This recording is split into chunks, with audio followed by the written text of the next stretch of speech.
Power star Pawan Kalyan Vijayawada బయలుదేరి వెళ్లారు. Gannavaram airport నుంచి నేరుగా ముఖ్యమంత్రి కార్యాలయానికి చేరుకుంటారు. కాసేపట్లో ముఖ్యమంత్రి చంద్రబాబు నాయుడుతో సమావేశం కానున్నారు జనసేన అధినేత. రాజధాని నిర్మాణం, ప్రణాళిక, భూ సమీకరణ వంటి అంశాలపై చర్చించనున్నట్లు సమాచారం.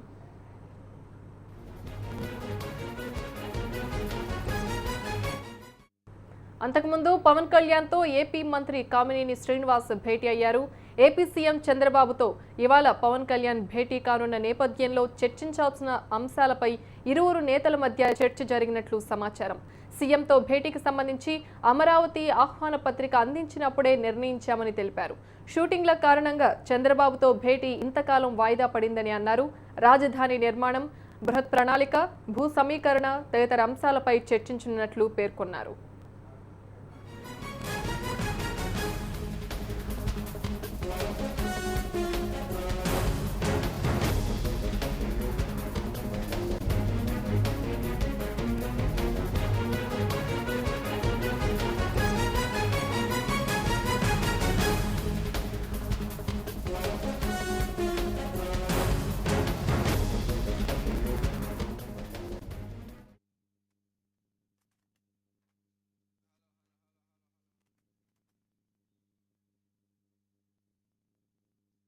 పవన్ కళ్యాణ్ కు స్వాగతం పలికేందుకు ఇప్పటికే జనసేన నేతలు గన్నవరం విమానాశ్రయానికి చేరుకున్నారు. ముఖ్యంగా రాజధాని ప్రాంతంలో భూ సేకరణ చట్టాన్ని ప్రయోగించనున్నట్లు ఇటీవల మంత్రి పత్తిపాటి పుల్లారావు ప్రకటించడం, బీహార్ ఎన్నికల్లో తమ మిత్రపక్షమైన బీజేపీ దారుణమైన పరాజయాన్ని చవిచూడటం, ప్రత్యేక హోదాపై కేంద్రం దాటవేత ధోరణి అనుసరిస్తున్న తరుణంలో ప్రధానంగా ఈ అంశాలపై చంద్రబాబుతో భేటీలో పవన్ కళ్యాణ్ చర్చించనున్నట్లు సమాచారం. సుమారు 98% వరకు భూముల్ని రాజధాని రైతులు స్వచ్ఛందంగా ఇచ్చిన తరుణంలో మిగిలిన 2% భూములు తీసుకునేందుకు వారిని బలవంత పెట్టొద్దని చంద్రబాబును పవన్ కళ్యాణ్ కోరనున్నట్లు తెలుస్తోంది. అదేవిధంగా ఇటీవల ఎన్నికల కమిషన్ కూడా జనసేన పార్టీకి రాజకీయ పార్టీగా గుర్తింపునిచ్చిన తరుణంలో రానున్న జీహెచ్ఎంసీ ఎన్నికల్లో జనసేన పార్టీ కూడా పోటీ చేయనున్నట్లు తెలుస్తోంది. ఇందుకు సంబంధించి టీడీపీతో పొత్తు పెట్టుకుని వెళ్లాలా లేక విడిగా పోటీ చేయాలా అన్న అంశంపై కొంతకాలంగా పవన్ కళ్యాణ్ తన సన్నిహితులతో చర్చిస్తున్నారు.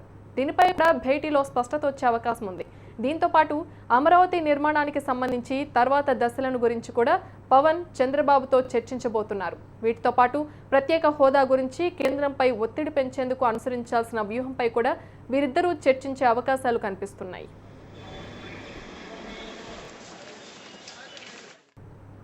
అయితే ఈ భేటీని మర్యాదపూర్వకంగా చూడాలన్నారు పవన్ కళ్యాణ్. చంద్రబాబుతో భేటీ ఏ అంశాలపై మాట్లాడే ఇప్పుడే చెప్పలేనని అన్నారు. భేటీ తర్వాత అన్ని విషయాలను వెల్లడిస్తామని చెప్పారు.